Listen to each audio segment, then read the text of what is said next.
तुमचे सगळ्यांचे आज उद्योग वर्धिनीतर्फे स्वागत करतो आजच्या इम्पोर्ट एक्सपोर्टच्या वेबिनार मध्ये. आज आपण जाणून घेऊया की या क्षेत्रामध्ये काय संधी आहे, काय चॅलेंजेस आहे. तुम्हाला नवीन बिझनेस सुरू करायचा असेल एक्सपोर्ट इम्पोर्टचा, तर कसं काय मार्ग असतात, कशी त्याची सुरुवात करायची असते. राईट फ्रॉम लायसन्सेस पासून आपल्याला वेगवेगळे टाईपचे पहिले आता तुम्हाला एक कंपनी अकाउंट उघडायला लागेल, मग त्याच्यानंतर आई कोड काढायला लागेल, कंप्लायन्सेस आहे, डीजीएफटी कडून लायसन्सेस काढायला लागतील, किंवा त्याच्यानंतर पुढची प्रोसेस प्रोडक्ट सिलेक्शन असू शकतो, त्याचं मग रॉ मटेरियल सप्लाय शोधणं असेल, इंटरनॅशनल कस्टमर शोधणं असेल. बऱ्याच गोष्टी आहेत ज्या एक्सपोर्टच्या बिझनेस मध्ये इन्व्हॉल्ड असतात. तर हे तुमच्या मनात जे काही याच्याबद्दल प्रश्न आहे हे आज आपण आजच्या वेबिनार मध्ये कव्हर करायचा प्रयत्न करूया. बेसिकली इम्पोर्ट एक्सपोर्ट हा खूप मोठा फील्ड आहे. आज प्रत्येक प्रोडक्टचा आज इम्पोर्ट किंवा एक्सपोर्ट होतं. मग तुम्ही ऍग्रिकल्चर प्रोड्यूस पासून तर एकदम इंजिनिअरिंग मॅन्युफॅक्चर्ड कंपोनेंट्स पर्यंत सगळ्या गोष्टींमध्ये आज जागतिक देवाणघेवाण होत असते. आणि याच्याने भारताची सुद्धा पोझिशन एक लेवल आपली ग्लोबल इमेज चांगली डेव्हलप होत असते इम्पोर्ट एक्सपोर्टने. जेवढा आपला एक्सपोर्ट जास्त आहे जेवढा इम्पोर्ट कमी, त्याच्याने आपली एक ओव्हरऑल जीडीपी वाढत असतो. आणि आपल्या भारताला एक चलन जेवढं परकीय चलन येईल त्याच्याने आपली भारताची इकॉनॉमी वाढत असते. सो याच्यामध्ये तुम्ही कसं इन्व्हॉल्व्ह होऊ शकतात, काय काय वेज आहे आणि कसं चालू करायचं या इम्पोर्ट एक्सपोर्टचा बिझनेस. याच्यामध्ये नॉट नेसेसरी की तुमच्याकडे मॅन्युफॅक्चरिंग असतं पाहिजे, तुम्ही ट्रेडिंग पण करू शकता, दुसऱ्याचे प्रोडक्ट सुद्धा एक्सपोर्ट करू शकता.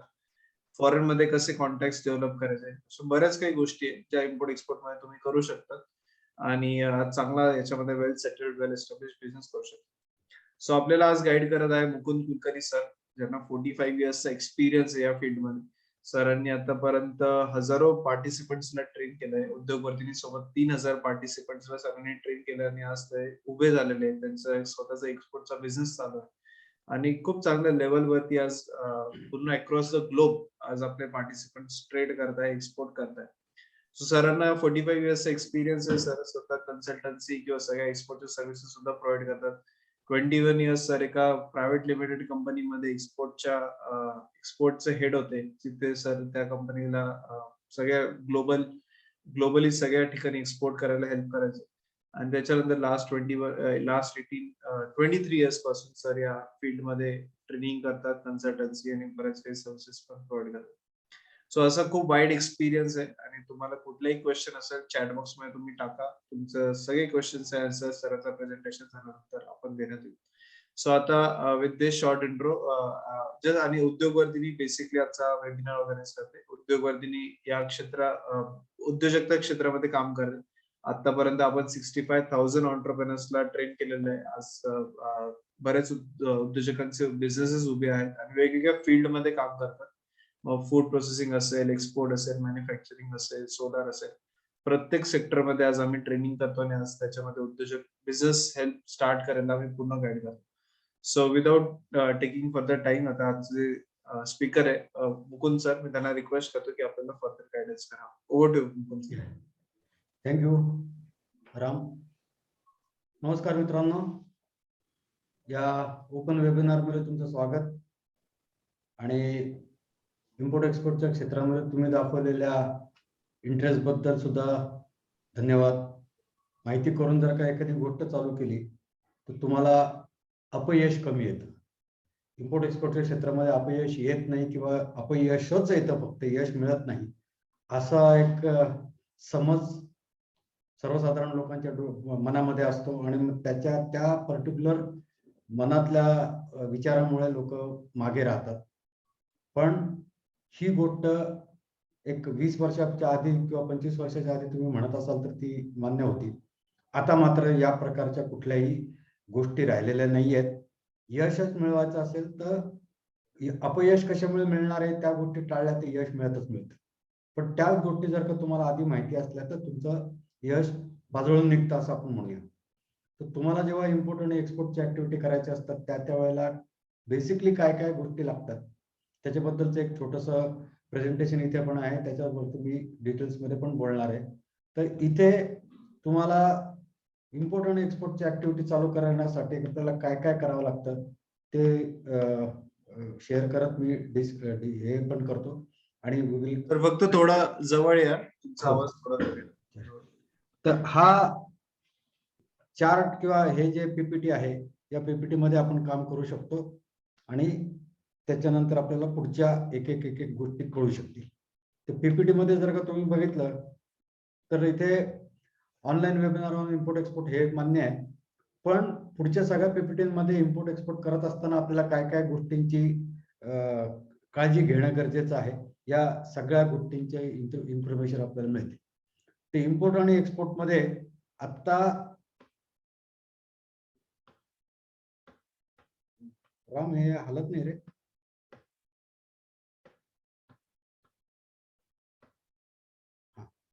तर आंतरराष्ट्रीय व्यवहारांमध्ये किंवा आंतरराष्ट्रीय स्वरूपामध्ये तुम्हाला जेव्हा इम्पोर्ट एक्सपोर्ट करायचं, इम्पोर्ट एक्सपोर्ट म्हणजे आंतरराष्ट्रीयच आहे ते, तर ते करत असताना कुठल्या कुठल्या संस्था त्याच्यावरती कंट्रोल करत असतात याच्याबद्दलचा हा लेखावा आहे की इथे पूर्ण जगामध्ये जे आंतरराष्ट्रीय स्वरूपाचं आदान प्रदान वस्तूंचं आणि पैशांचं होतं त्या वस्तूंच्या मूल्यापोटी, त्याच्याबद्दल WTO आणि ICC म्हणजे इंटरनॅशनल चेंबर ऑफ कॉमर्स ह्या दोन संस्था पूर्ण जगावरती कंट्रोल करत असतात. युनो ही जी संस्था आहे पूर्ण जगाची, सगळ्या जगातले देश युनो या युनायटेड नेशन ऑर्गनायझेशनचे सभासद असतात आहेत आणि त्या सभासदांच्या माध्यमातून तुम्हाला इम्पोर्ट आणि एक्सपोर्टची ऍक्टिव्हिटी करायची असतात आणि त्या करत असताना तुम्हाला काय काय करायचं आहे. तर WTO काय करते, तर WTO ही कुठल्या प्रकारच्या कामांमध्ये तुम्हाला मदत करणार आहे, तर सगळ्या प्रकारचं कंट्रोलिंग ट्रान्झॅक्शन जे असतात किंवा ट्रान्झॅक्शन होत असतात काय चालेल ना, तर ते WTO त्याच्यावरती कंट्रोल करत असते.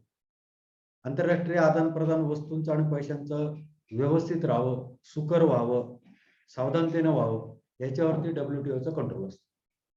दुसरी जी संस्था आहे ICC international chamber of commerce, ते या इंटरनॅशनल चेंबर ऑफ कॉमर्सच्या इंटरनॅशनल चेंबर ऑफ कॉमर्सनी पूर्ण जगातल्या देशांच्या मध्ये होणाऱ्या सर्व प्रकारच्या वस्तूंच्या आदान प्रदानामध्ये डिलिव्हरी टर्म्स ठरवल्या. हजारो करोडो वस्तू आहेत की ज्या या देशातनं त्या देशातनं आपल्या देशात येत असतात. तो ओळखायचं कसं, कुठल्या वस्तूला कुठल्या देशामध्ये काय म्हणतात हे जर का तुम्हाला कळून घ्यायचं असेल, उदाहरणार्थ आपल्याकडनं आपण कांदा एक्सपोर्ट करतो, सगळ्यात जास्त कांदा भारतातनं एक्सपोर्ट होतो, तर तो कांदा ह्या नावानेच कांदा सगळीकडे ओळखला जातो का, ओनियन या नावानेच ओळखला जातो का, दुसऱ्या देशांमध्ये त्याला वेगळं काही म्हणत असतील, हा सगळा विचार करून या इंटरनॅशनल चेंबर ऑफ कॉमर्सनी जगामध्ये होणाऱ्या वस्तूंच्या आदानप्रदानाबद्दलचं एक टॅरिफ तयार केलं, शेड्यूल तयार केलं आणि ज्या वस्तू आदान प्रदान होतात त्या प्रत्येक वस्तूला नावाच्या व्यतिरिक्त एक कोड नंबर तयार केला, त्याला म्हणतात HSN code, harmonise system nomenclature code. म्हणजे तो कोड नंबर टाकला की पूर्ण जगामध्ये ती वस्तू त्या नावाने ओळखली जाईल. जसं आपल्याला आधार कार्ड मिळालेलं आहे, आधार नंबर मिळालेला आहे लोकसंख्येच्या दृष्टिकोनातनं किंवा भारताचा नागरिक या दृष्टिकोनात आधार कार्ड दाखवलं की येस कुलकर्णी हे भारताचे नागरिक आहे, पासपोर्ट वगैरे सगळ्या अजून वेगळ्याच गोष्टी. तर अशा पद्धतीनं एक हार्मोनाइज सिस्टम नॉमेनक्लेचर किंवा हार्मोनाइज सिस्टम टॅरिफ बनवलं आणि ते टॅरिफ पूर्ण जगातल्या सगळ्या देशांना वापरावं लागतं, जेणेकरून एक वाक्यता येईल त्या गोष्टींमध्ये. तर ही मुख्य गोष्ट इंटरनॅशनल चेंबर ऑफ कॉमर्सने केली आणि त्याच्यामुळे प्रत्येक वस्तूला एक कोड नंबर दिला गेला, प्रत्येक वस्तूचा एक धडा केला गेला. जसं आपल्याकडे पुस्तकांमध्ये धडे असतात शाळेच्या ह्याच्यातले, धडा 1 धडा 2 वगैरे, त्या टाईपचे असे 98 टाईपचे धडे तयार केले आणि त्या धड्यांना इंटरनॅशनल HSN कोड असं म्हणतात. आता उदाहरणार्थ कांदा जर का तुम्हाला एक्सपोर्ट करायचा असेल किंवा इम्पोर्ट करायचा असेल, तर कांदा हा आयटम किंवा ही वस्तू 07 नंबरच्या धड्यामध्ये आहे आणि त्या धड्यामधला 03 हा नंबर त्याला अलॉट केलेला आहे. म्हणजे 0703 हा कोड नंबर आलेली वस्तू म्हणजे कांदा. मग तो डिहायड्रेटेड असेल, फ्रेश असेल, प्रोसेस केलेला असेल तरी सुद्धा तो 0703 आणि मग पुढचे जे 6 डिजिट किंवा 4 डिजिट असतील ते त्या देशाच्या याच्याप्रमाणे लावलेले डिजिट असतात. असं हे 8 ते 10 डिजिटचं इंटरनॅशनल HSN कोड किंवा हार्मोनाइज सिस्टीम नॉमेनक्लेचर नावाचं ते पुस्तक ICC ने तयार केलं, जेणेकरून जगामधल्या वस्तूंचं आदान प्रदान होत असताना कुठल्याही प्रकारची अडचण होत नाही. आत्ता तरी होत नाही. आधी पण नव्हते, पण आता पण होत नाही. त्याच्या व्यतिरिक्त इंटरनॅशनल चेंबर ऑफ कॉमर्सने काय केलं, तर इंटरनॅशनल चेंबर ऑफ कॉमर्सने वस्तूंच्या डिलिव्हरी टर्म्स तयार केल्या. त्याला इंटरनॅशनल कमर्शियल टर्म्स म्हणतात. मग त्याच्यामध्ये एक्स वर्क्स डिलिव्हरी टर्म असते, FOB डिलिव्हरी टर्म असते, C&F असते, CIF असते.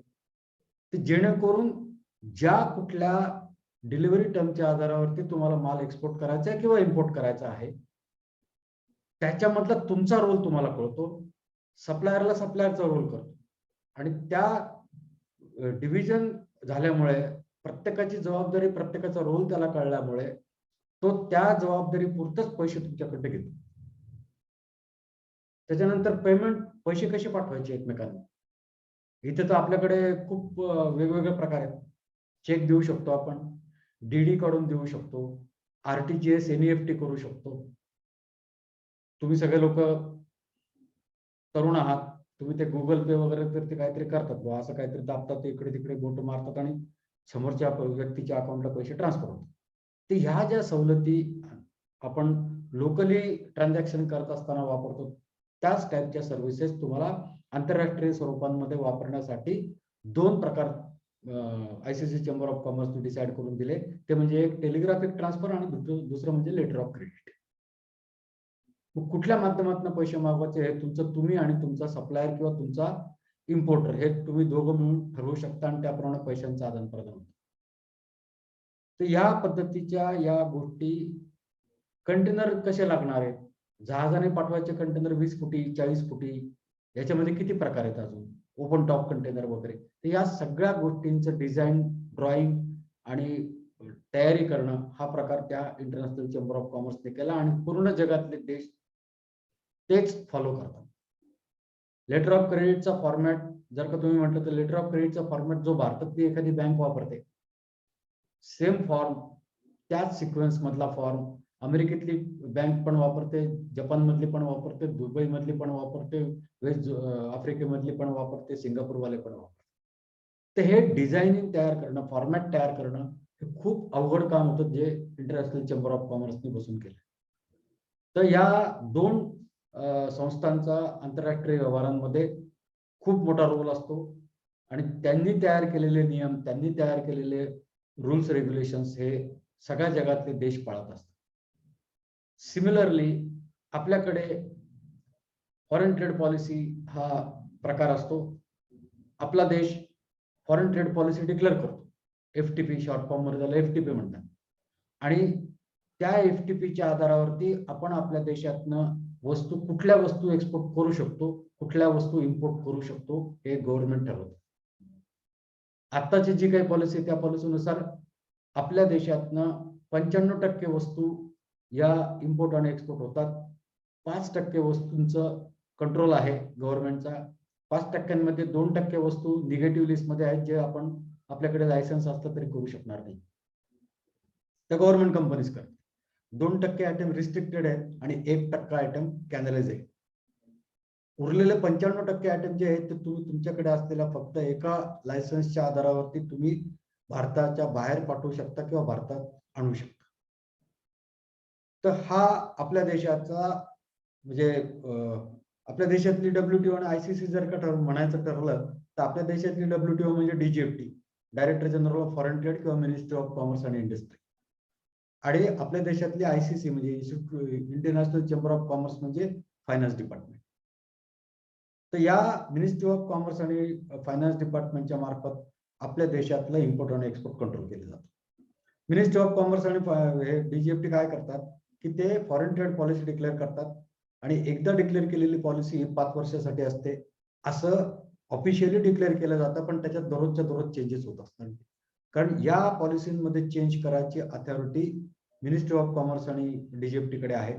देशातलं वातावरण, देशात असलेली त्या वस्तूची डिमांड त्या वस्तूचं होणारं उत्पादन हे जर का कमी झालेलं असेल तर आपल्या देशातल्या आपल्या लोकांची गरज भागवण्यासाठी एखादी गोष्ट रिस्ट्रिक्ट केली जाते की तुम्ही हे एक्सपोर्ट करू शकणार नाही आता तात्पुरतं. प्रोडक्शन वाढल्यानंतर तुम्ही करू शकता. तर हा जो रोल असतो तो मिनिस्ट्री ऑफ कॉमर्स आणि इंडस्ट्री DGFT करते. मिनिस्ट्री ऑफ फायनान्सच्या अंडर कोण येतं? मिनिस्ट्री ऑफ फायनान्सच्या अंडर बँका येतात, मिनिस्ट्री ऑफ फायनान्सच्या अंडर कस्टम येतं, इनडायरेक्ट टॅक्सेस येतात आणि या सगळ्या माध्यमातून आपण केलेल्या वस्तूंच्या आदान प्रदानावरती पण कंट्रोल ठेवला जातो आणि मिनिस्ट्री ऑफ फायनान्स आणि कस्टमच्या मार्फत आणि बँकांच्या मार्फत आपण केलेल्या ट्रान्झॅक्शनच्या वस्तूंच्या किमतीबद्दलच कंट्रोल केलं जातं. तुम्ही असं म्हणू शकत नाही की मी काहीतरी आता एक्सपोर्ट करतो किंवा केलं तर त्याचे पैसे मी भारतात आणणार नाही. मी माझा काका मामा भाऊ तिकडे बसलेले आहेत त्या देशामध्ये त्यांच्या अकाउंटमध्ये मी पैसे घेतो, तिकडेच पैसे खर्च करून मोकळा होईल, गंमत फिरून मौज मजा करून परत भारतात ते चालणार नाही. फायनान्सच्या अंडर बँका येतात. रिझर्व्ह बँक ऑफ इंडियाचा नियम असा आहे एक्सपोर्ट केलेल्या मालाचे पैसे 6 महिन्याच्या आत भारतात आले पाहिजे. इम्पोर्टसाठी पाठवलेल्या पैशांचं फुल प्रूफ तुम्हाला इम्पोर्ट वस्तू झाली याचं प्रूफ तुम्हाला 3 महिन्याच्या आत द्यावं लागतं. तर ह्या कशा गोष्टी असतात या तुम्हाला आधी माहिती असल्या तर तुम्ही ते काम चांगल्या पद्धतीने करू शकता. याच्या व्यतिरिक्त आता एक एक टॉपिक आपण मध्ये जाऊया आणि त्या टॉपिक नुसार आपल्याला काम करायचं. आता तुम्हाला इम्पोर्ट आणि एक्सपोर्टची ऍक्टिव्हिटी चालू करायची असतील तर तुम्हाला तुमची स्वतःची कंपनी असली पाहिजे. मग ती कंपनी तुम्ही प्रोप्रायटरशिप म्हणून स्थापन करू शकता, ती कंपनी पार्टनरशिप म्हणून करू शकता, प्रायव्हेट लिमिटेड, सिंगल LLP अशा 4 ते 5 पद्धतीने आपण आपली कंपनी स्थापन करू शकतो. इनिशियली प्रोप्रायटरशिप कंपनी करायची असेल तर तुम्हाला तुमचं स्वतःचं कंपनीचं नाव ठरवावं लागेल आणि त्याच्यानुसार त्या नावासाठी शॉप ऍक्टचं लायसन्स काढायचं, उद्यम सर्टिफिकेट काढायचं असतं. तो उद्यम सर्टिफिकेट हा सेंट्रल गव्हर्नमेंटशी रिलेटेड विषय आहे. शॉप ऍक्ट हा आपल्या राज्यापुरता देईल. तर तुम्ही ऑनलाईन या सगळ्या गोष्टी मिळतात, अतिशय सुटसुटीत पद्धती आहेत आणि मोजून एक 3 ते 4 दिवसामध्ये तुमचं कंपनी एस्टॅब्लिशमेंटचं काम as per as proprietorship is concern चालू होऊ शकतं. त्याच्यानंतर या 2 सर्टिफिकेटच्या आधारावरती तुम्ही तुमचं त्या कंपनीच्या नावाचं बँकेमध्ये करंट अकाउंट ओपन करा. करंट अकाउंट ओपन केलं की तुम्हाला इम्पोर्ट एक्सपोर्टचा कोड नंबर काढावा लागेल. आता इम्पोर्ट एक्सपोर्टचा कोड नंबर काढण्यासाठी सुद्धा तुम्हाला या तिन्ही गोष्टींची गरज असते. तर याच्यानुसार या माध्यमातून तुम्ही इम्पोर्ट एक्सपोर्टचा कोडला DGFT ची वेबसाईट आहे त्या वेबसाईटला ऍप्लिकेशन करा. ऑनलाईन ऍप्लिकेशन करावा लागतो. हल्ली कुठेही हार्ड कॉपीज द्यायची गरज नाहीये. शॉप ऍक्ट तुम्हाला मोजून 4 ते 5 तासात शॉप ऍक्ट तुमच्या हातात येतं. उद्यम सर्टिफिकेट 1 दिवसात येतं. बँकेचं करंट अकाउंट 1 दिवसात ओपन होतं, पण करंट अकाउंटचं चेकबुक यायला 5-7 दिवस जातात. त्याच्यानंतर तुम्ही DGFTच्या वेबसाईटला जाऊन ऑनलाईन इम्पोर्ट एक्सपोर्टच्या कोड नंबरसाठी ऍप्लिकेशन करू शकता आणि अशा पद्धतीचं तुम्ही जर ऍप्लिकेशन केल्यानंतर मोजून 2 दिवसाच्या आत तुमचं इम्पोर्ट एक्सपोर्टचं लायसन येतं. इम्पोर्ट एक्सपोर्टचं लायसन ही मॅन्डेटरी रिक्वायरमेंट आहे आपल्या देशातल्या नियमानुसार. तुमच्याकडे जोपर्यंत तुमचं इम्पोर्ट आणि एक्सपोर्टचं कंपनीच्या नावाचं लायसन नाहीये, मिळत नाहीये, तोपर्यंत तुम्ही इम्पोर्ट किंवा एक्सपोर्ट कुठलंही करू शकणार नाही. तर तुम्हाला या इम्पोर्ट एक्सपोर्ट कोड नंबरची नितांत आवश्यकता असते. Rather you can say it is a mandatory requirement. Online या सगळ्या गोष्टी मिळतात. खर्च म्हटला तर शॉप ऍक्ट काढायला काही खर्च लागत नाही, उद्यम सर्टिफिकेटला पण काही खर्च लागत नाही. करंट अकाउंट ओपन करण्यासाठी तुम्हाला 2,500 रुपयापासून ते 2 लाख रुपयापर्यंत करंट अकाउंट ओपन करण्यासाठी तुम्ही खर्च करू शकता. कुठल्या बँकेत करायचं आहे ते तुम्ही ठरवू शकता. सगळ्या प्रकारच्या नॅशनलाइज बँका, सगळ्या प्रकारच्या कोऑपरेटिव्ह बँक, कॉर्पोरेट बँका मोठ्या, सगळ्या प्रकारच्या कोऑपरेटिव्ह बँकांमध्ये तुम्ही इम्पोर्ट एक्सपोर्ट साठीचं लायसन्स करंट अकाउंट ओपन करून त्या बँकेमधनं बाहेरच्या देशांमध्ये पैसे पाठवणं किंवा बाहेरच्या देशातून तुमच्या नावाने आलेले पैसे येणं हे मार्ग तुम्हाला करता येतात. तर हा सगळा अभ्यासाचा विषय असतो आणि त्याच्यातल्या गमती जमती आपण करू शकतो. आता DGFT काय करताय? तर DGFT काय करतं तर DGFT सगळ्यात पहिलं तुम्हाला इम्पोर्ट एक्सपोर्टचा कोड नंबर देते. समजा एकाच वर्षी भारतातल्या सगळ्या 140 ते 135 कोटी लोकांनी इम्पोर्ट एक्सपोर्ट चालू केलं तर काय होईल? तर जसं आपल्या घरामध्ये कमवती व्यक्ती असते, महिन्याच्या महिन्याला पैसे कमवून आणणारी, मग ती नोकरी करून करणारी असेल, गव्हर्नमेंटचा जॉब असेल, प्रायव्हेट कंपन्यांची नोकरी असेल, व्यापार करणारे असतील, चहाची टपरी चालवून पैसे आणणारे असतील, वडापावची टपरी चालवणारे असतील, या सगळ्या पैसे कमवून आणणाऱ्या माणसाला आपण कमवती व्यक्ती म्हणतो आपल्या घरात, आणि त्याला माहिती असतं की आपल्याला दर महिन्याला इतकं इतकं मिळतंय. आपलं उत्पन्न जे दर महिन्याचे आहे ते समजा 50,000 रुपये आणि खर्च मात्र 60,000 रुपये. तर त्या वरच्या 10,000साठी ती व्यक्ती कुठेतरी ऍडिशनल ओव्हर टाईम करतील, दुसऱ्या एखाद्या ठिकाणी जॉब करतील, पार्ट टाइम दुसऱ्या ठिकाणी कंपनीत जातील किंवा अजून एखादी गाडी लावतील, चहाची, वडापावची वगैरे. पण ती व्यक्ती 10,000ची व्यवस्था करते. सिमिलरली देशाच्या दृष्टिकोनातनं आपली कमवती बँक म्हणजे रिझर्व्ह बँक ऑफ इंडिया. तर या रिझर्व्ह बँकेचा घोळ होऊ नये. रिझर्व्ह बँकेला कळावं की कुलकर्णींनी किती एक्सपोर्ट केलं आणि त्यांचे किती पैसे यायचे, दत्ता शिंदेंनी किती एक्सपोर्ट केले, त्यांचे पैसे किती यायचे, प्रशांतना इम्पोर्ट करण्यासाठी $10,000 पाहिजे. तर कुठलाही देश दुसऱ्या देशाचे चलन छापू शकत नाही. आपला रुपया अमेरिकन गव्हर्नमेंट छापू शकत नाही किंवा अमेरिकेतली एखादी कंपनी छापू शकत नाही. सिमिलरली अमेरिकेचा डॉलर हे जे चलन आहे ते आपण नाही छापू शकत. तर प्रत्येक देशाचे चलन छापण्याची आणि वितरित करण्याची जबाबदारी त्या देशाच्या सरकारवरती असते. मग पैसे येतात कसे, जातात कसे, याच्यावरती सगळ्यांचं कंट्रोल बँकांचं असतं. तर हे सुरळीत राहावं, येणारे पैसे वेळच्या वेळी यावे, द्यावे लागणारे पैसे वेळच्या वेळी देता आले पाहिजे, हा सगळा विचार करून रिझर्व्ह बँक ही कमवती व्यक्ती आहे देशाची आणि तिच्या मार्फत या वस्तूंच्या किमतींचं कंट्रोल केलं जातं. आणि ते करण्यासाठी म्हणून हा इम्पोर्ट एक्सपोर्टचा कोड नंबर गरजेचा आहे. ते इम्पोर्ट एक्सपोर्ट कोड तुम्हाला DGFT कडनं मिळतो. हे एक प्रकारचं ओपन स्टँडर्ड लायसन्स आहे की तुम्ही भारतामधनं पॉलिसी प्रमाणे फॉरेन ट्रेड पॉलिसीमध्ये ज्या वस्तू फ्रीली इम्पोर्टेबल एक्सपोर्टेबल आहेत, फ्रीली याचा अर्थ हे एक लायसन्स पाहिजे, दुसरं कुठल्याही लायसन्सची गरज नाही, तर त्या तुम्ही करू शकता. हा तुम्हाला दिलेला ओपन परवाना आहे. त्याच्यामध्ये कुठेही लायसन्स मध्ये म्हटलेलं नसतं की दत्ता शिंदे काय इम्पोर्ट करणार आहेत किंवा प्रशांत काय एक्सपोर्ट करणार आहेत, असं काही लिहिलेलं नसतं. गव्हर्नमेंटच्या फॉरेन ट्रेड पॉलिसी प्रमाणे ज्या 95% वस्तू या लायसन्सच्या आधारावरती तुम्ही करू शकता, त्याला म्हणतात फ्रीली एक्सपोर्टेबल इम्पोर्टेबल वस्तू किंवा ओपन जनरल लायसन्स. त्याच्यानंतर तुम्हाला इम्पोर्टचे इन्सेंटिव्ह इश्यू करतात, एक्सपोर्टचे इन्सेंटिव्ह इश्यू करते गव्हर्नमेंट. तुम्ही जेव्हा एक्सपोर्ट करता तेव्हा तुम्ही देशाच्या दृष्टिकोनातून महत्वाचं असलेलं मूल्यवान फॉरेन करन्सी तुमच्याकडे येते एक्सपोर्टच्या माध्यमात. आता तुम्ही पाहिलं असेल पेपरमध्ये कर्जबाजारी झालेलं श्रीलंकेचं कथा, चायनाने त्यांना लोन देऊन देऊन पूर्ण मारून टाकलेलं आहे आणि आता आपण $90 कोटी त्यांना मदत दिली भारताने. तर कुठून दिली? आपल्याकडे फॉरेन करन्सी जास्त आहे, स्टॉक जास्त आहे, कारण आपल्याकडचे लोक एक्सपोर्ट जास्त करतात.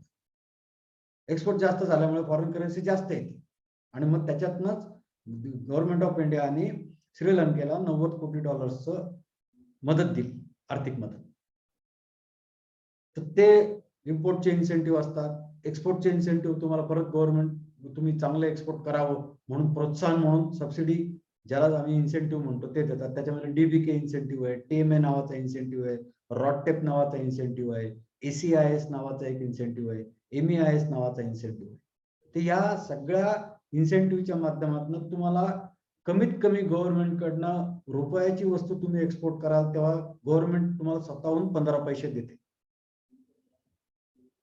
म्हणजे 15%. तर हा ऍडिशनल बेनिफिट तुमचा आहे. मग तुम्ही त्या रुपयामध्ये 10 पैसे तुमचा ओन प्रॉफिट आहे का 25 पैसे आहे, तो वेगळाच आहे. तर हे अशा पद्धतीचे इन्सेंटिव्ह देणं, लोकांना प्रोत्साहित करणं एक्सपोर्ट करण्यासाठी, याच्यासाठी ही फॉरेन ट्रेडची पॉलिसी DGFT मार्फत बनवली जाते, डिक्लेअर केली जाते, इम्प्लिमेंट केली जाते. याच्यानंतर तुमच्याकडे इन्सेंटिव्ह कुठले देतात? इम्पोर्टचे इन्सेंटिव्ह आहेत EPCG, export promotion capital good. या स्कीमच्या अंडर तुम्ही तुमच्या मॅन्युफॅक्चरिंग होऊन एक्सपोर्ट होणाऱ्या प्रोडक्टसाठी जर काही कॅपिटल गुड्स तुम्हाला इम्पोर्ट करायचे आहेत, मशिनरीज इम्पोर्ट करायच्या आहेत, CNC मशिनरीज आहेत किंवा कुठल्याही मशिनरी जेव्हा कॅपिटल गुडच्या संदर्भात येणाऱ्या सगळ्या वस्तू इम्पोर्ट करायच्या असतात, तेव्हा नॉर्मल केसमध्ये तुम्हाला 28% इम्पोर्टची ड्युटी पेड करावी लागते. या स्कीमच्या अंडर तुम्ही सेपरेट EPCG लायसन्स घेतलं DGFTतनं, तर तुम्हाला त्या लायसन्सच्या आधारावरती 28% ड्युटी माफ होते. त्याला काही कंडिशन्स आहेत. ड्युटी माफ करून घेतल्यानंतर तुम्ही कसं त्याच्यावरती पुढे काय करायचं हे सगळं त्या स्कीमच्या मध्ये असतं. पण चांगल्या प्रकारच्या टेक्नॉलॉजीच्या कॅपिटल गुड्स तुम्ही इम्पोर्ट करू शकता at the rate of 0% custom duty instead of 28% custom duty. दुसरी स्कीम आहे ऍडव्हान्स लायसन्स. या स्कीमच्या अंडर तुम्ही तुमच्या वस्तू मॅन्युफॅक्चरिंग होऊन एक्सपोर्ट होणाऱ्या वस्तूंमध्ये जर काही इम्पोर्टेड रॉ मटेरियल कॉम्पोनंट वगैरे वापरत असाल तर त्याच्यावर सुद्धा 28%, 30%, 35% आसपास ड्युटी आहे. तर ती ड्युटी तुम्हाला या स्कीमच्या अंडर ऍडव्हान्स लायसन्स किंवा ऍडव्हान्स ऑथोरायझेशन या स्कीमच्या अंडर माफ होते. तो ते हे इम्पोर्टचे इन्सेंटिव्ह डीजीएफटी देते, एक्सपोर्टचे इन्सेंटिव्ह मध्ये सांगितले एमईआयएस देत आहेत. सर्व्हिसेस एक्सपोर्ट करणाऱ्या लोकांपासून सुद्धा गव्हर्नमेंटला खूप फॉरेन करन्सी मिळते. सर्व्हिसेस एक्सपोर्ट हा वेगळा विषय आहे. परत ट्रेडिंग होणाऱ्या वस्तू, मॅन्युफॅक्चरिंग होऊन एक्सपोर्ट होणाऱ्या वस्तू, सर्व्हिसेस एक्सपोर्ट होतात. कुठल्या सर्व्हिसेस? आयटी सर्व्हिसेस, डॉक्टरकीच्या services, health related services, building construction services, architectural services, machine installation services, project services, जहाजाचे कंटेनर भाड्याने देण्याच्या सर्व्हिसेस, नर्स. आता कोविडच्या काळामध्ये तर आपल्याकडच्या सगळ्या मेडिकल सर्व्हिसेसना खूप डिमांड आहे. तर या जवळजवळ 170 टाईपच्या सर्व्हिसेस गव्हर्नमेंटने डिक्लेअर केल्या आहेत की ज्या एक्सपोर्ट होतात आणि त्या एक्सपोर्ट करणाऱ्या व्यक्तींना फॉरेन करन्सीमध्ये त्यांचे पैसे मिळतात. मग त्यांना सुद्धा देशाने काहीतरी द्यायला पाहिजे म्हणून त्यांच्यासाठी services export incentive scheme, short form मध्ये त्याला ACIS असं म्हणतात. बऱ्याच सर्व्हिस प्रोव्हाइड करणाऱ्या लोकांना माहिती नाहीये की अशा काही सर्व्हिसेस मिळतात. 5% तुम्ही ज्या सर्व्हिसेस एक्सपोर्ट केल्या असतील त्याचे जेवढे फॉरेन करन्सीमध्ये तुम्हाला पैसे मिळालेले असतील त्या पैशांच्या 5%चा इन्सेंटिव्ह गव्हर्नमेंट कडनं तुम्हाला मिळतो. बिल्डिंग कन्स्ट्रक्शन मध्ये आहेत, आर्किटेक्चरल सर्व्हिसेस आहेत, होमिओपॅथिकच्या औषधांच्या सर्व्हिसेस आहेत, हॉस्पिटल सर्व्हिसेस आहेत, हॉस्पिटॅलिटी सर्व्हिसेस आहेत, बिल्डिंग कन्स्ट्रक्शन सर्व्हिसेस, बिल्डिंग साफसफाईचं कन्स्ट्रक्शन वाले लोकांना पण सर्व्हिसेस करणाऱ्या लोकांना पैसे मिळतात बाहेरच्या देशात. आपल्या देशामध्ये हनुमंतराव गायकवाड आहेत सातारचे, VVG ग्रुप, तुम्हाला लोकांना माहिती असतील. तर ते सातारचे जे हनुमंतराव गायकवाड आहेत त्यांनी BVG या नावाची एक कंपनी एस्टॅब्लिश केली आणि सगळ्या प्रकारच्या मोठमोठ्या गव्हर्नमेंटच्या ऑफिसेस यांच्या साफसफाईचं काम डेली बेसिसवरती ते करतात. त्यांच्याकडे 90,000 लोक कामाला आहेत, 90,000 लोक. पूर्ण भारतामध्ये त्यांचं गव्हर्नमेंटचे कॉन्ट्रॅक्ट्स आहेत. आपलं संसद ते साफ करतात, विधानसभा, राज्यसभा, सगळ्या प्रकारचे आंतरराष्ट्रीय विमानतळ, सगळ्या प्रकारचे आंतरराष्ट्रीय पोर्ट ट्रस्ट, ताजमहाल, राष्ट्रपती भवन, हे सगळे गव्हर्नमेंटचे जे काही ऑफिसेस आहेत किंवा मोठमोठ्या संस्था आहेत ज्याचा आवाका खूप मोठा आहे, आवार पण मोठा आहे, व्हॉल्यूम पण मोठा आहे, तर ते दररोज साफ करायचं कॉन्ट्रॅक्ट त्यांच्याकडे. मग अशा या हनुमंतराव गायकवाडांच्या कंपनीला जर का बाहेरच्या देशातले एखादा कॉन्ट्रॅक्ट मिळेल, बाहेरच्या देशातले लोक आपल्यापेक्षा आळशी आहेत खूप, त्यांना दात घासून देण्यासाठी सुद्धा रोबो लागतो. तर अशा सर्व्हिसेस जर का हनुमंतराव गायकवाडांनी इतर देशातल्या संस्थांना दिल्या तर ते फॉरेन करन्सीमध्ये चार्ज करतात पैसे. मग त्यांनी अशा पद्धतीने फॉरेन करन्सीमध्ये मिळवलेल्या पैशांच्या 5%चा इन्सेंटिव्ह त्यांना गव्हर्नमेंट देतं. पुढचा आहे TMA. TMA म्हणजे ट्रान्सपोर्ट अँड मार्केटिंग असिस्टंट. आजकाल सगळ्या जगामध्ये, फक्त भारतातच असं नाही, सगळ्या जगामध्ये एखाद्या गोष्टीच्या किमतीमध्ये ट्रान्सपोर्टची कॉस्ट, वाहतुकीची कॉस्ट हा 2 नंबरचा खर्च झालेला आहे. आता मॅन्युफॅक्चरिंगची कॉस्ट म्हणजे रॉ मटेरियल आलं परचेस करणं, त्याच्यानंतर त्याचं प्रोसेसिंग करणं, तिथे मॅनपॉवर लावणं, ही बेसिक कॉस्ट. त्याच्यानंतर त्याचं कच्चा माल आणण्यासाठीचं ट्रान्सपोर्टेशन फिनिश प्रोडक्ट पाठवण्याचा ट्रान्सपोर्टेशन हा खर्च खूप मोठ्या प्रमाणात 2 नंबरचा झालेला आहे आणि दिवसेंदिवस वाढत चाललेला आहे. आपण दररोज बघतो 110 रुपये पेट्रोल झाले, 90 रुपये डिझेल झाले, उद्या 125 रुपये होईल. तर हा खर्च कमी व्हावा, या खर्चातून तुम्हाला सुटका मिळावी म्हणून ट्रान्सपोर्ट आणि मार्केटिंग असिस्टंट नावाचा एक इन्सेंटिव्ह गव्हर्नमेंट तुम्हाला देतो, दॅट टू इन कॅश.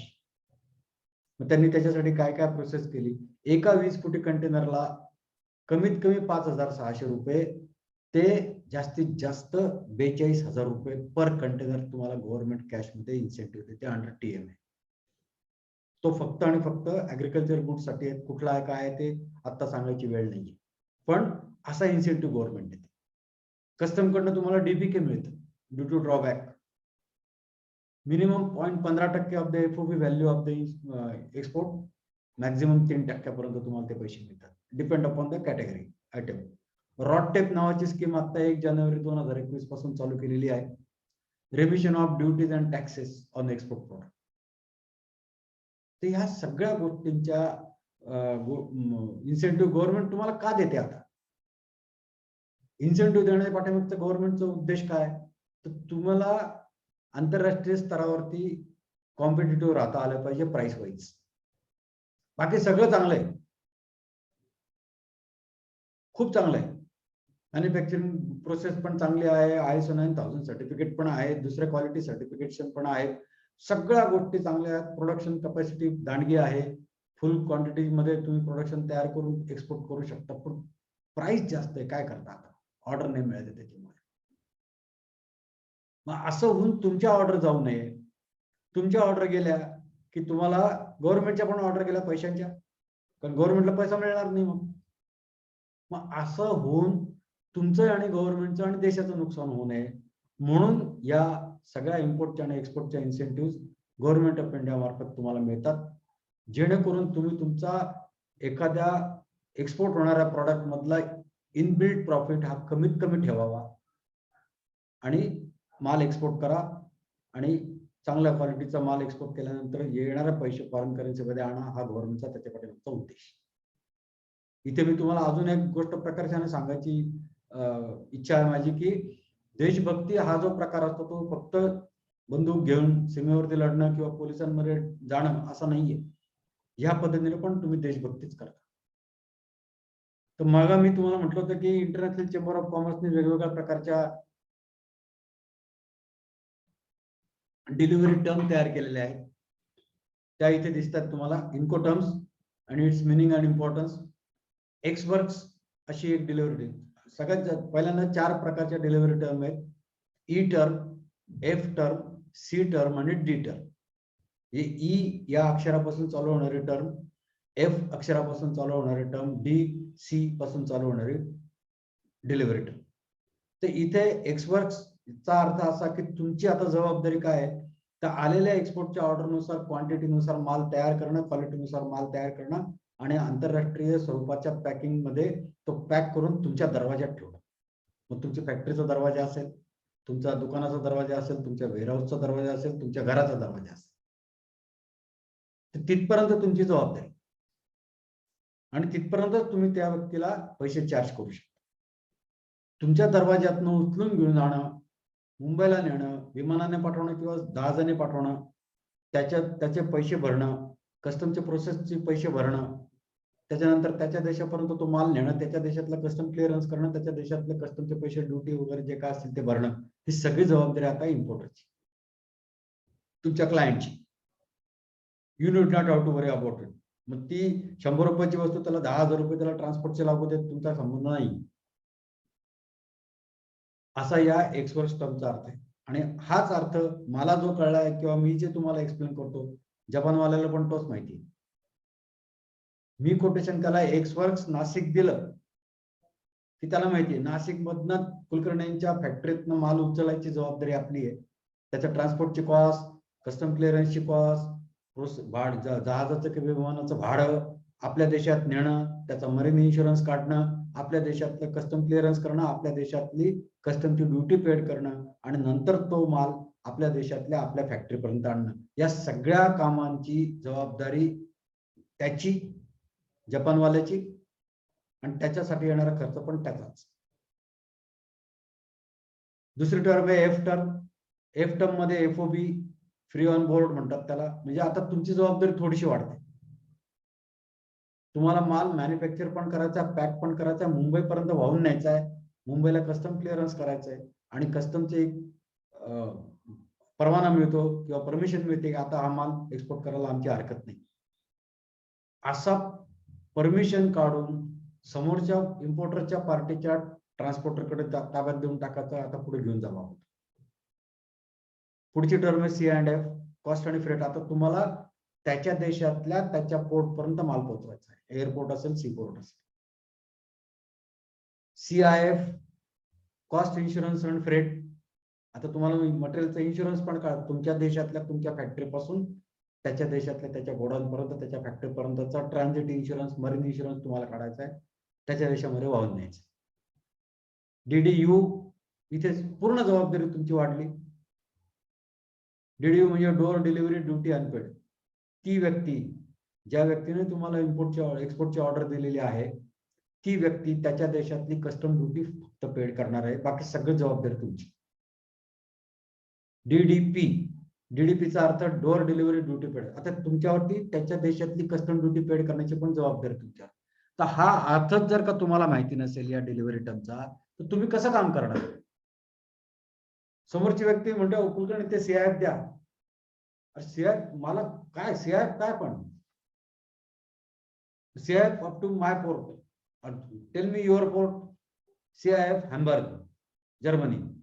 याचा अर्थ मला त्याच्या देशातल्या हॅम्बर्ग नावाच्या पोर्ट पर्यंत माल वाहून द्यायचा आहे, आणि त्याचा सगळा खर्च, त्याची सगळी जबाबदारी माझ्यावर आहे. असा त्या तेच माहिती नसेल तर आपण फक्त 100 रुपये असं म्हणून नाही चालणार. 100 रुपयाला जर का एक्सप्रेस कॉस्ट असेल, तर एफओबीची कॉस्ट कमीत कमी 125 रुपये होते. 25 रुपये जे वाढले ते माल मुंबईपर्यंत वाहून न्यायचं, कस्टम क्लिअरन्स करायचं, कस्टमची प्रोसेस कंप्लीट करायची, तिथले काही पैसे आपल्याला पेड करावे लागतात, ते 25 रुपये झाले. मग आता माझी एफओबी कॉस्ट 125. समोरची पार्टी म्हणते C&F द्या. 125 रुपये ही एफओबी कॉस्ट. आता त्याच्या देशातल्या पोर्ट पर्यंत वाहून न्यायचे, त्याचे आले परत 50 रुपये. 175 रुपये C&F आले. तो म्हणतो CIF काढा. मग 175 वरती 30% प्रमाणे 0.30% प्रमाणे इन्शुरन्स काढला, तो ऍड केला. 17 ते 51, 50 पैसे वाढले. माझी किंमत झाली 180 रुपये CIF. तो म्हणतो DDU द्या. मग त्याच्या देशातलं कस्टम क्लिअरन्स पण, ती पण कॉस्ट ऍड करा. DDP द्या, कस्टमची ड्युटी पण ऍड करा. अशा पद्धतीचे हे इन्कोटर्म्स असतात. पूर्ण जगामध्ये हेच इन्कोटर्म्स वापरले जातात. आणि जसा हा आता तुम्हाला मी अर्थ एक्सप्लेन केला, त्याच पद्धतीने हे सगळे अर्थ इतर देशातल्या लोकांना माहिती असतात, जेणेकरून तुमचं आणि त्या पार्टीचं, मला असं वाटलं यार CBSला द्यायचं. CBSला कुठे देऊ माल तुम्हाला? पुण्यात माल पाहिजे, पुण्यात कुठे देऊ? कोथरूडला पाहिजे, स्वारगेटला पाहिजे, चाकणला पाहिजे, का नाशिक पाट्याला पाहिजे? जोपर्यंत तुम्ही सांगणार नाही तोपर्यंत मला काय कळालं मार्ग? मी तुम्हाला कोटेशनच देऊ शकतो. मुंबईला पाहिजे, अरे कुठे देऊ? दादरला देऊ, कल्याणला पाहिजे?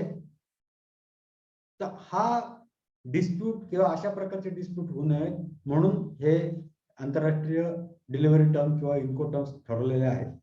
आणि त्याचा आपल्याला माहिती असणं, अभ्यास असणं, अर्थ माहिती असणं हा सगळ्यात महत्वाचा भाग आहे. पैसे आता पाठवायचे.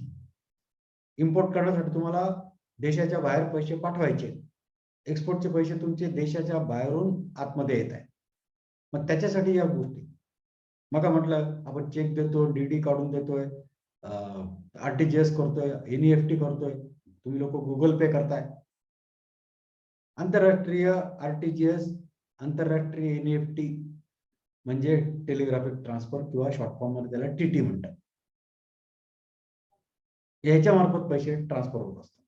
याच्या आणि याच्याच मार्फत, दुसरं कुठलंही नाही.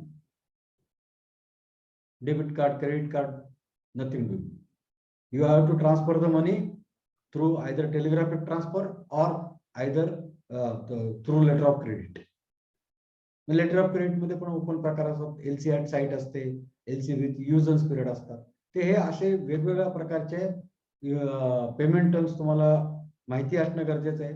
समोरची पार्टी, सगळ्यात मुख्य गोष्ट मला आतापर्यंत माझ्या याच्यामध्ये 25-30 वर्षाच्या पिरियड मध्ये अशी जाणवली की लोकांची एक समजूत असते की इम्पोर्टचे किंवा एक्सपोर्टचे पैसे ऍडव्हान्स मध्ये कोणीच मिळतात. डोक्यातनं काढून टाका की एक्सपोर्टचे पैसे ऍडव्हान्स मिळतील. तुमचा आयटम जसा असेल त्या पद्धतीचं तुम्ही डिलिंग करणं तुम्हाला जमलं पाहिजे. तुम्हाला माहितीच नाही की पैसे ऍडव्हान्स मध्ये मिळतात तर तुम्ही कशाला मागाल? त्यामुळे मागायचे, मला पैसे ऍडव्हान्स पाहिजे, 100% ऍडव्हान्स पाहिजे म्हटलं की तो बिचकून थोडा मागे जातो, आपण पुढे जायचं. तो म्हणतो नाही नाही 100% ऍडव्हान्स, कुठे तुम्हाला पैसे पाठवले तुम्ही माल नाही पाठवला तर मी काय करायचं? बरोबर आहे त्याचं म्हणणं. पण तुम्ही माल उधारीत त्याला पाठवला आणि त्याने हात वरती केले तर तुम्हाला काय? डोक्यावरती तुमच्या बँका बसलेल्याच आहेत, पैसे कुठे गेले? कुलकर्णी माल पाठवलाय, पैसे कुठे गेले? म्हणून आंतरराष्ट्रीय व्यवहारांमध्ये सुद्धा ऍडव्हान्स मिळतो. 80%, 20%, 70%, 30%, 60%, 40%, 50%, थांबा. ऍडव्हान्स घेतल्याशिवाय माल मिळणार नाही. नाही तर मला letter of credit LC open करा. एलसी हा प्रकार म्हणजे त्या देशातल्या त्याच्या बँकेने आपल्या देशातल्या बँकेला आणि तुम्हाला एक प्रकारची गॅरंटी दिलेली असते की तुम्ही या व्यक्तीबरोबर व्यवहार करा आणि त्याचे पैसे आम्ही देऊ तुम्हाला. असं जे अग्रीमेंट असतं लेखी मधलं त्याला म्हणतात letter of credit. It's a sort of a bank guarantee issued by the importer's bank to you and to your banker. तुम्ही यांच्याबरोबर व्यवहार करा, यांना माल पाठवा, उधारीत पाठवला तरी चालेल, याचे पैसे आम्ही तुम्हाला देऊ. मग त्याच्याकडनं वसूल करून देऊ, त्याच्या अकाउंट मधनं काढून देऊ का आमच्या अकाउंट मधनं काढून पाठवू, ती गोष्ट त्या वेळेला ठरवू आपण. पण माल म्हणजे याच्याबरोबर व्यवहार करायला हरकत नाही, असं त्याचा अर्थ. तर ह्या पण गोष्टी इंटरनॅशनल चेंबर ऑफ कॉमर्सने फिक्स केल्या, ज्याची माहिती तुम्हाला असणं गरजेचं आहे आणि ती तुम्हाला करता येते. माल वाहून नेण्यासाठी किती वेगवेगळे ऑप्शन्स आहेत आपल्याकडे. आपण बाय एअर माल पाठवू शकतो, बाय सी माल पाठवू शकतो, बाय रोड माल पाठवू शकतो. काही काही देश आपल्याला रस्त्याने कनेक्टेड आहेत, उदाहरणार्थ नेपाळ, भूतान वगैरे, बांगलादेश हा आपल्याला बाय एअर कनेक्टेड आहे, बाय रोड कनेक्टेड आहे, बाय सी पण कनेक्टेड आहे. तुम्ही फॉरेन पोस्ट पार्सलनी पण माल पाठवू शकता. आपल्या देशामध्ये प्रत्येक मोठ्या शहरांमध्ये जनरल पोस्ट ऑफिस असतं मोठं, तिथे एक फॉरेन पोस्ट पार्सल नावाचं एक सेपरेट डिपार्टमेंट असतं. त्या डिपार्टमेंटच्या माध्यमातून तुम्ही 20 किलो पर्यंतचा माल एक्सपोर्ट करू शकता. पैसा खूप कमी लागेल, फ्रेट खूप कमी लागेल. ब्रेक बल्क नावाची एक फॅसिलिटी असते, तुम्ही कुरिअरने पण माल एक्सपोर्ट करू शकता, त्याची प्रोसेस परत वेगळी येते. ते एवढ्या माध्यमातून आपण माल एक्सपोर्ट किंवा इम्पोर्ट करू शकतो. सगळ्या लोकांच्या डोक्यामध्ये अजून एक समजूत अशी असते की जेव्हा जेव्हा एक्सपोर्ट करायचं किंवा जेव्हा जेव्हा इम्पोर्ट करायचं तेव्हा कंटेनर लोडच माल इम्पोर्ट करावं लागतं, कंटेनर लोडच माल एक्सपोर्ट करावं लागतं, असं काही नाहीये. तुम्ही अर्धा किलो पासून सुद्धा माल एक्सपोर्ट करू शकता. त्याला एलसीएल कार्गो म्हणतात.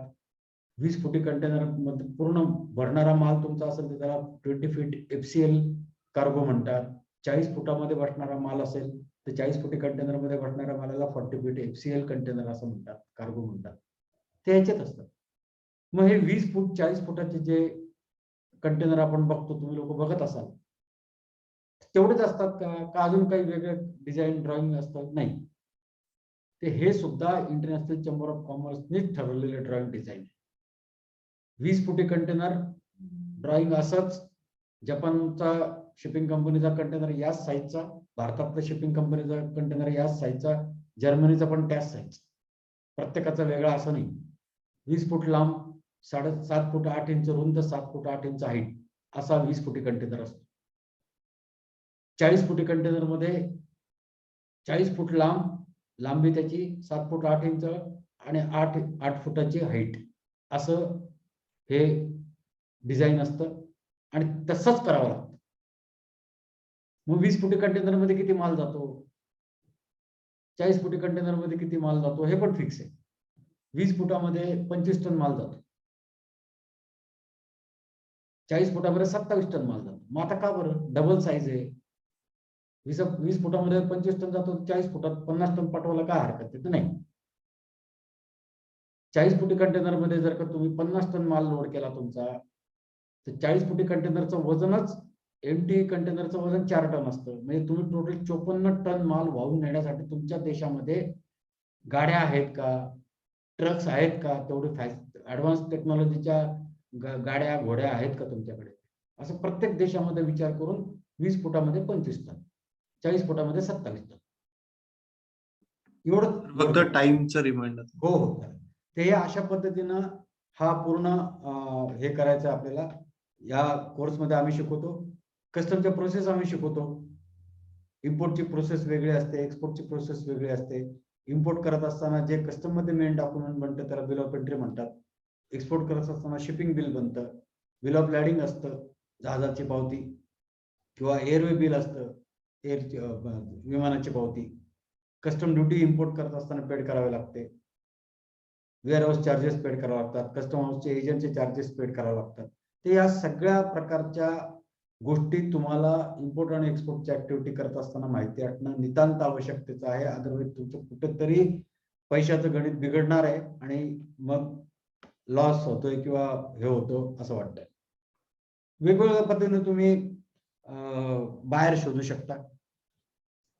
प्रायव्हेट वेबसाईट्स आहेत, गव्हर्नमेंट मार्फत एक्सपोर्ट प्रमोशन काउन्सिल्स आहेत, त्यांच्या वेबसाईटवरती पण एक्सपोर्टच्या इन्क्वायरीज असतात. त्या तुम्ही मेंबर झाल्यानंतर तुम्हाला बघता येतात. goforwardbusiness.com, dollarbusiness.com, connect to India या वेगवेगळ्या वेबसाईटच्या माध्यमातून मेंबरशिप घेऊन तुम्ही वेगवेगळ्या प्रकारचे बाहेर शोधू शकता. त्याच्यानंतर त्याचं फायनान्शियल साऊंडनेस, तो तुम्ही माल दिल्यानंतर तो पैसे देईल की नाही हे तुम्हाला चेक करण्यासाठी ECGC नावाची आपली गव्हर्नमेंटची संस्था आहे, एक्सपोर्ट क्रेडिट गॅरंटी कॉर्पोरेशन.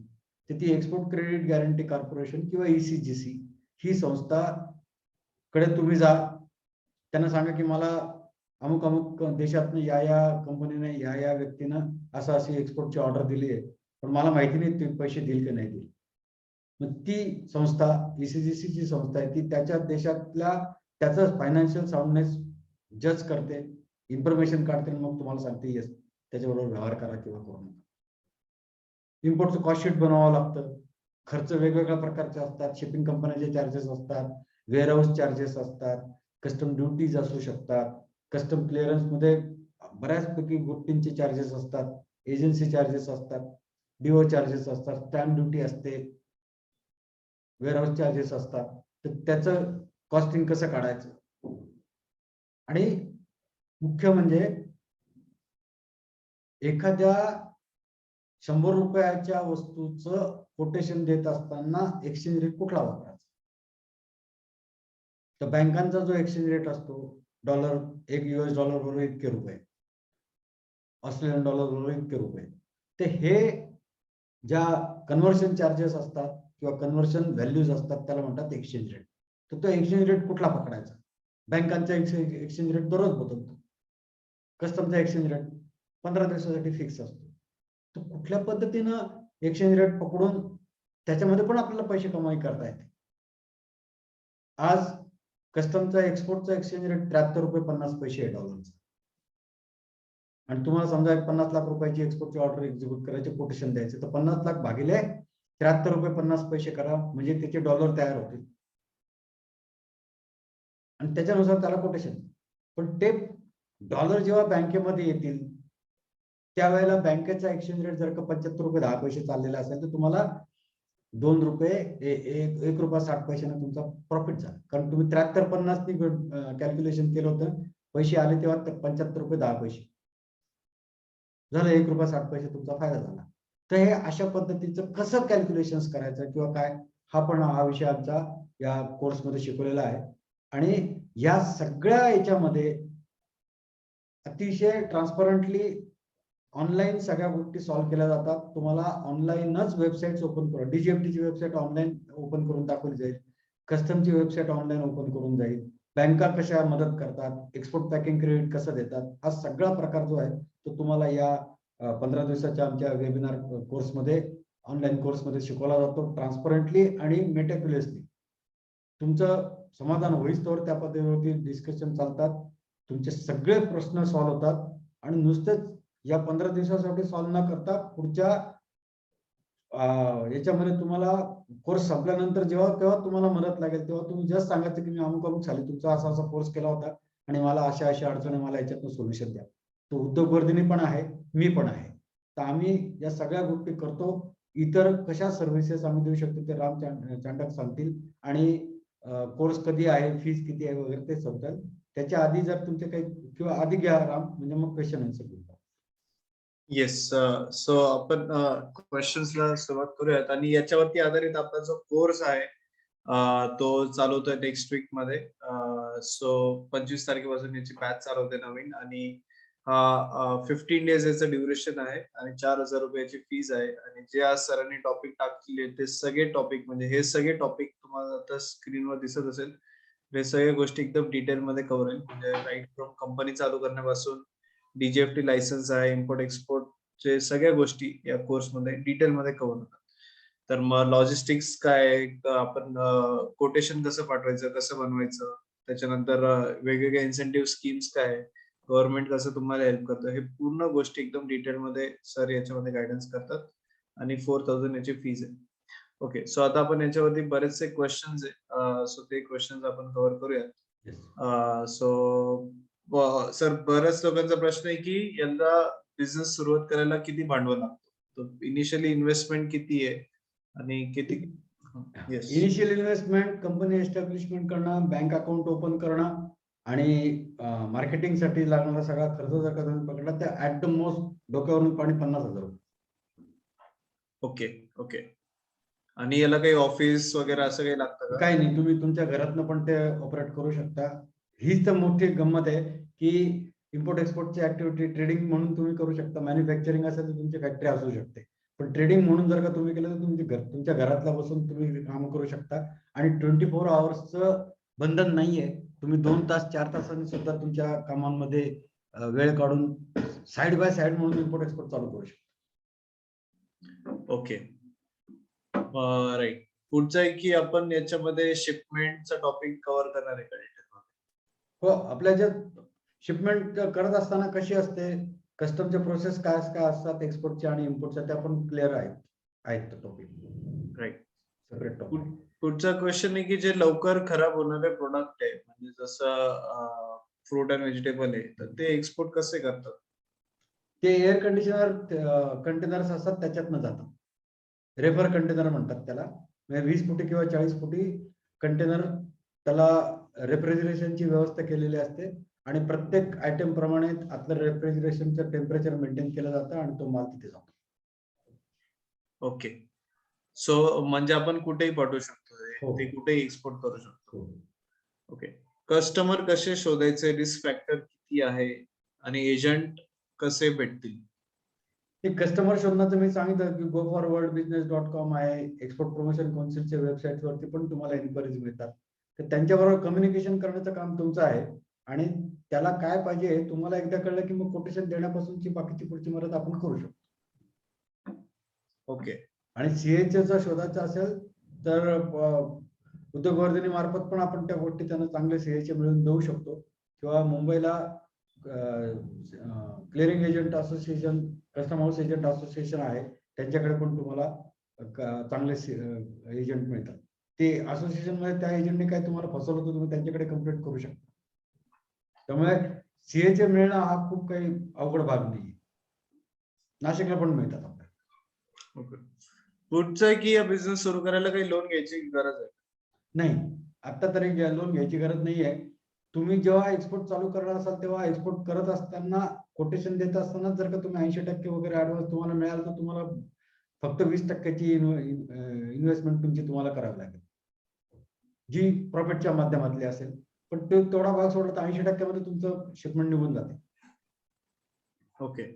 पुढचं की बाहेरच्या देशामध्ये आपल्या मालाचा काय रेट आहे हे कसे समजते? नाही ते तसं नाही आपल्याला कळणार. त्याच्यासाठी त्या देशातल्या चेंबर ऑफ कॉमर्स बरोबर किंवा त्या देशातल्या मार्केट कमिटीबरोबर ते आपल्याला काहीतरी टायअप करावं लागेल आणि मग त्यांच्या मार्फत त्यांच्या देशातले काही ऍप्स असतील ते डाउनलोड करून घ्यावे लागतील. Okay okay right. Middle class माणूस एक्सपोर्ट करू शकतो का? तर येस, 100%. आमचे सगळे पार्टिसिपंट मिडल क्लासच तेच असतात. आहेत. हो. सो 100% तुम्ही करू शकता. तुम्ही याच्याबद्दल तुम्हाला प्रूफ बघायचं असेल किंवा ते म्हणजे कॉन्फिडन्स पाहिजे असेल तर तुम्ही आमच्या वेबसाईट वरती जो चॅटबॉक्स मध्ये लिंक टाकतोय मी, तर तिकडे तुम्ही बघू शकतात की हे महेंद्र शिंगारे सर आहे, ज्यांचं 12वी सुद्धा एज्युकेशन नव्हतं. 5,000 रुपये त्यांच्याकडे होते फक्त खिशात आणि आज ते वर्ल्ड वाईड एक्सपोर्ट करतायत. त्यांचे 10 देशांपेक्षा जास्त एक्सपोर्ट आहे. आणि दुसरे आमचे तुषार आयर सर आहे की जे 12वी फेल होते, 12वी 36% होते, बट आज ते दुबई, कतार सगळ्या कंट्रीज मध्ये आज ते एक्सपोर्ट करताय, ओनियन मध्ये काम करतात. सो बरेच काही असे सक्सेस स्टोरीज आहे की जे याच्यामध्ये काम करतात. सो डोंट वरी की तुम्ही कोणी याच्यामध्ये या इंडस्ट्रीमध्ये येऊ शकतो आणि चांगल्या प्रकारे एक्सपोर्ट करू शकतो. सो नक्कीच की ठीक आहे. भीती काढून टाका. Yes yes okay. न्यू एक्सपोर्टरला क्लायंट कसे भेटतात, म्हणजे ते कसं क्लायंट जोडायचं? शोधण्यासाठी ज्या मेथड सांगितल्यात त्याच्या मार्फतच क्लायंट भेटतात. Right right okay. आणि मग ट्रस्ट कसं डेव्हलप करायचं? तर ट्रस्ट त्या माणसाचा डेव्हलप कर, जसं आपण त्या माणसाबद्दल फायनान्शियल सामना चेक करत असतो ECCC मार्फत, सिमिलरली ती व्यक्ती आपल्याबद्दल पण करत असते. की कुलकर्णी नावाची व्यक्ती नाशिकमध्ये राहते, भारतातल्या महाराष्ट्र स्टेट मधल्या. तर त्याचं कसं आहे बाबा, तो माल देऊ शकेल का नाही देऊ शकेल, आम्हाला त्याला ऑर्डर द्यायची. तर असं चेकिंग ते लोक पण करत असतात आपल्या Right. नकळत. आपण त्यांच्या नकळत करत असतो, ते आपल्या नकळत करत असतात. बरोबर ओके. पुढचं आहे की लायसन्सेस रिलेटेड इन्फॉर्मेशन ऑलरेडी आपण याच्यामध्ये कव्हर केली आहे. ओके. हा, तो परमिशन सगळ्या जे लायसन्सेस आहे ते काढून देणार का? सो याच्यासाठी आमच्या वेबसाईट वरती तुम्ही बघू शकता. तिकडे we provide all the services related to export. So services मध्ये तुम्ही इथे गेले तर एक्सपोर्टच्या रिलेटेड या सगळ्या सर्व्हिसेस आहेत, ज्या आम्ही तुम्हाला एकदम कमी शुल्कामध्ये प्रोव्हाइड करू शकतो. मग तुम्हाला वन स्टॉप शॉप सगळं गायडन्स मिळतं. म्हणजे कॉस्ट शीट प्रिपेअर करायचं असेल, आई कोड काढायचा असेल, कंपनी कशी प्रिपेअर करायची, MSIS लायसन्स, हे सगळे सर्व्हिसेस आम्ही प्रोव्हाइड करतो. कोर्स मध्ये तुम्हाला हे पूर्ण एकदम डिटेल मध्ये तुम्ही स्वतः करू शकता. याच्यावरती गायडन्स पण तुम्हाला याच्यामध्ये कोर्स मध्ये पूर्ण डिटेल गायडन्स आहेच. बट तुम्हाला नंतर या सर्व्हिसेस पाहिजे असेल तर we can always provide you services, जे लायसन्सेस वगैरे जे काढायचे, if you want to avoid that hassle. Okay. पुढचं आहे की IC रिन्यू करावं लागतं का? येस. हा, IC काढावा लागतो. करेक्ट. IC रिन्यू करावं लागेल दर वर्षाला. एप्रिल, मे, जून या 3 महिन्याच्या आत तुम्हाला तुमचं इम्पोर्ट एक्सपोर्टचं लायसन्स जे तुम्ही काढलेलं असेल ते रिन्यू करायचं. ही लेटेस्ट 2021 मधली, फेब्रुवारी 2021 मधली अमेंडमेंट आहे.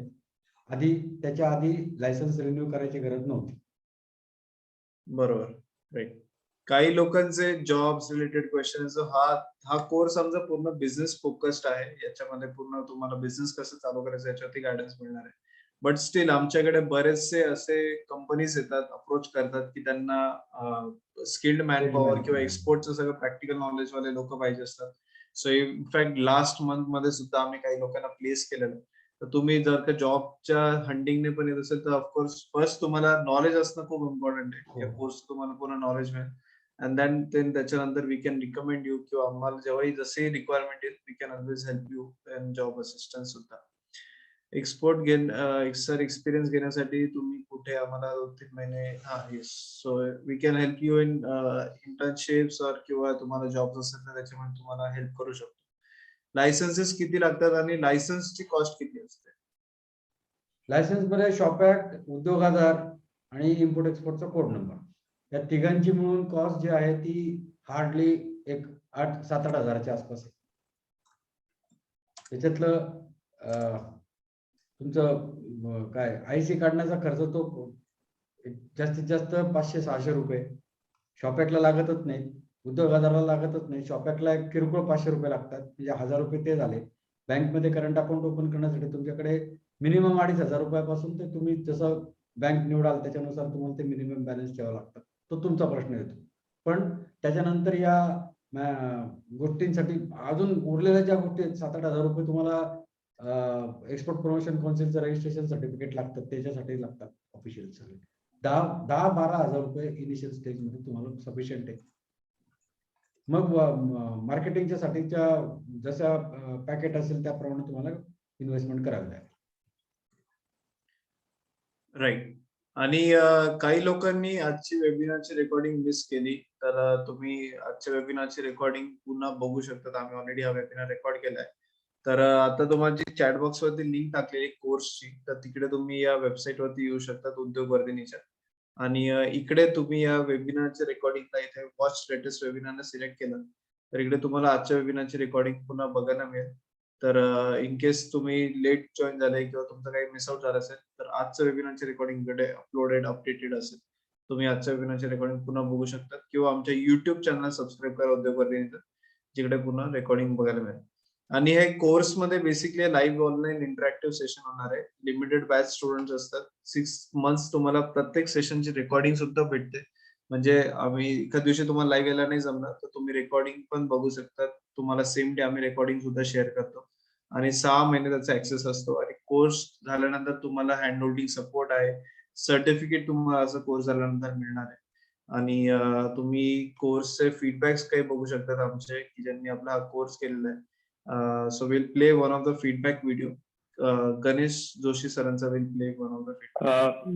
सर्वांना नमस्कार.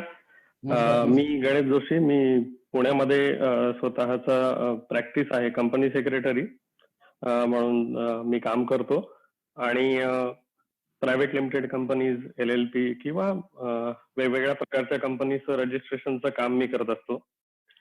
मी रिसेंटलीच उद्योगवर्धिनीचा हा इम्पोर्ट एक्सपोर्टचा कोर्स कम्प्लीट केलाय.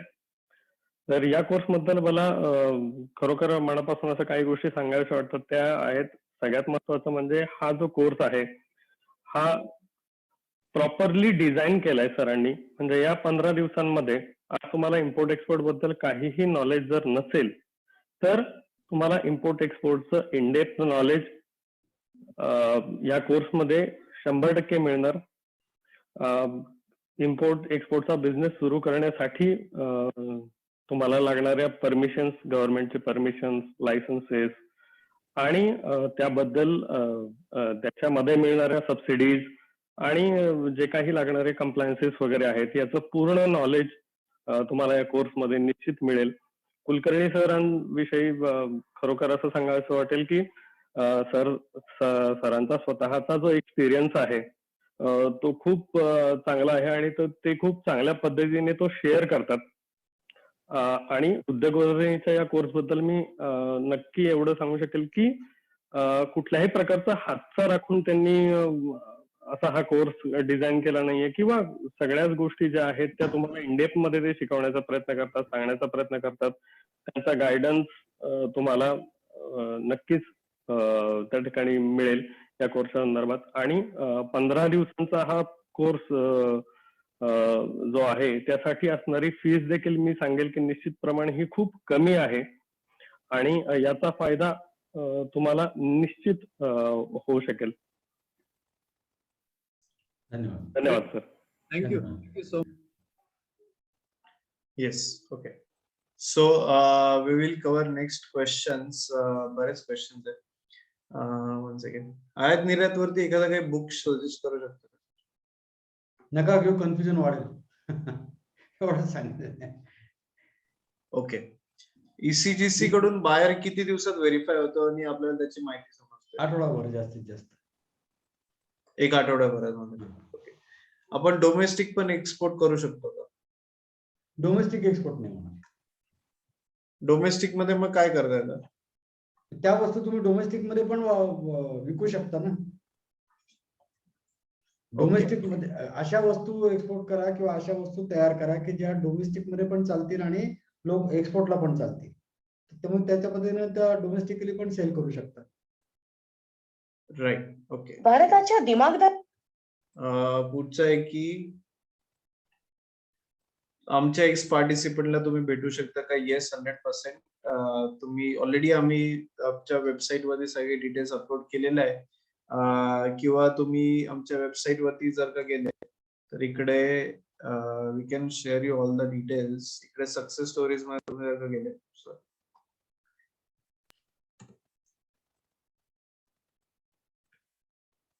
राईट. सो इथे सक्सेस स्टोरीज मध्ये काय तुम्ही इकडे गेले तर आमच्या एक्सपोर्ट इम्पोर्टच्या कॅटेगरीमध्ये तुम्ही जाऊ शकता, जिकडे तुम्हाला एक्सपोर्टचे जे आहे सक्सेस स्टोरीज ते बघायला मिळतील किंवा बरेच आमचे आहे. प्रत्येक सेक्टर मध्ये आज आमचे उद्योजक काम करतात. तुम्ही आम्ही नक्कीच कॉन्टॅक्ट प्रोव्हाइड करतो. बेसिकली हाच फायदा आहे आमच्याकडे जॉईन करायचा की आमच्याकडे एवढी कम्युनिटी आहे. 65,000 ऑन्टरप्रेनर्स आमच्या सोबत जुडलेले आहेत.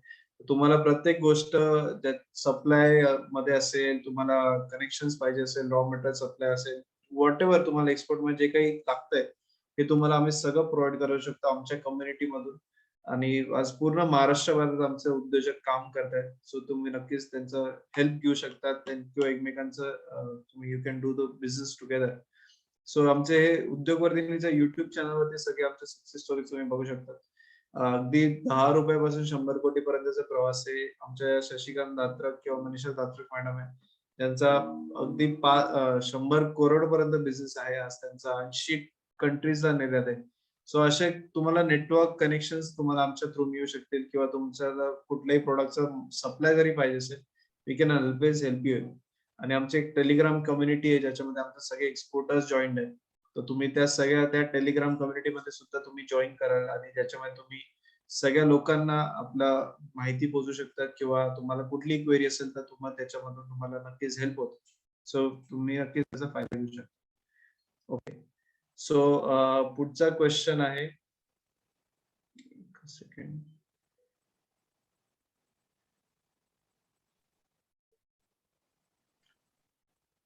हा. सो फर्स्ट प्रॅक्टिकली फर्स्ट फुल शिपमेंट सक्सेसफुल करायला हेल्प कराल? येस. 100%. तो तिथेच तुम्हाला आमची सगळ्यात जास्त गरज पडते. तर तुम्हाला जो काही हेल्प लागते ते आम्ही पूर्ण देतो. एक्सपिरियन्स कसा भेटेल किंवा विदाउट एक्सपिरियन्स आपण याच्यामध्ये गेलं पाहिजे? करा. असं असं हाच विचार करून मागे राहतो आपण. शिक्षण झालंय, एक्सपिरियन्स नाही म्हणून नोकरी मिळत नाहीये, एक्सपिरियन्स नाहीये का शिक्षण नाहीये, असा जो नेहमीचा प्रश्न असतो त्याच्यामध्ये उडी मारायची, काम चालू करायचं. आम्ही तिथे तुम्हाला खड्ड्यात जात असाल तर खेचून घ्यायला वरती बसलेलोच आहोत, काळजी करू नका. चुकीचं काही करू देणार नाही तुम्हाला, एवढं निश्चित. फक्त आम्हाला विचारा. आम्हाला न विचारता काय केलेलं असेल किंवा सांगून करा तर ते त्याच्यावरचं जे कन्सल्टन्सी तुम्हाला आम्ही देऊ ती चांगलीच देऊ, नुकसान होऊ देणार नाही तुमचं. राईट. ओके. आणि ई कॉमर्स सोबत कसं जोडू शकतो? जोडू शकता. अमेझॉन वरती तुम्ही काम करू शकता किंवा याच्यावरती पण काम करू शकता, पण ती पूर्ण प्रोसेसच वेगळी आहे. आता तुम्ही स्वतः आयटम एक्सपोर्ट करायला सुरुवात करणं हा जो पहिली पायरी असेल, ते ई कॉमर्स जोडणं ही दुसरी किंवा चौथी पायरी आहे.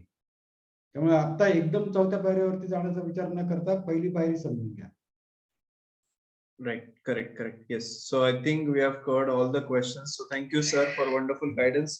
आणि ज्यांना हा डिटेल मध्ये अजून शिकायचं आहे, याच्यामध्ये एक्सपोर्ट मध्ये बिझनेस चालू करायचा असेल, तुम्ही नक्कीच आमच्या या कोर्स जॉईन करू शकता, ज्याच्यामध्ये तुम्हाला पूर्ण प्रॅक्टिकल गायडन्स मिळणार आहे या बिझनेस मध्ये चालू करायला. आणि ऑफलाईन ऑनलाईन दोन्ही बॅच आहे. लाईव्ह ऑनलाईन ही रोज संध्याकाळी 7 ते 8:30 आहे. आणि जे नाशिकचे आहे किंवा ज्यांना ऑफलाईन प्रत्यक्ष करायचं असेल त्यांच्यासाठी मॉर्निंग बॅच सुद्धा आम्ही चालू करतोय, जी थोडीशी कोविडमुळे थोडी डिले होती, बट नाव आता जसं ती नॉर्मलाइज होत आहे. सो ती पण एक बॅच आम्ही चालू करायचा प्लॅन आहे. तर तुम्ही ती नाशिकमध्ये ऑफलाईन पण जॉईन करू शकता. But it's the same experience दोघींनी याच्यात. ऑनलाईन मध्ये तुम्हाला रेकॉर्डिंग्स पण मिळतात आणि लाईव्ह ऑनलाईन आहे, तर तुम्ही डिरेक्टली इंटरॅक्शन करून अनम्यूट करून क्वेश्चन्स वगैरे सगळं विचारू शकता आणि सेफली तुमच्या घरूनच तुम्ही जॉईन वगैरे करू शकता. ओके.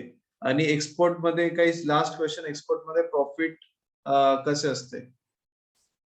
नॉर्मल 15 ते 20% प्रॉफिट प्लस गव्हर्नमेंटची 15 ते 20% पर्यंतची सबसिडी, असं म्हणजे 30% पर्यंत तुम्हाला प्रॉफिट मिळू शकतो. ओके. येस. ऑलराईट.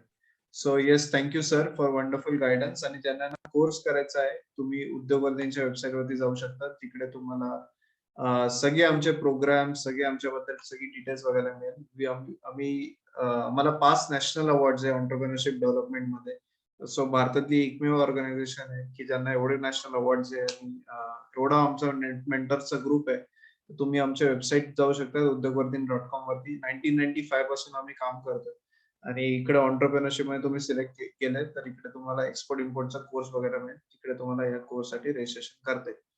15 डेज असा हा लाईव्ह ऑनलाईन होणार आहे आणि जसे जसे क्यू अँड क्वेश्चन्स वाढतात तसं ड्युरेशन सुद्धा वाढेल. सो डोंट वरी अबाउट, तुमचे सगळे क्वेरीज क्लिअर होतील.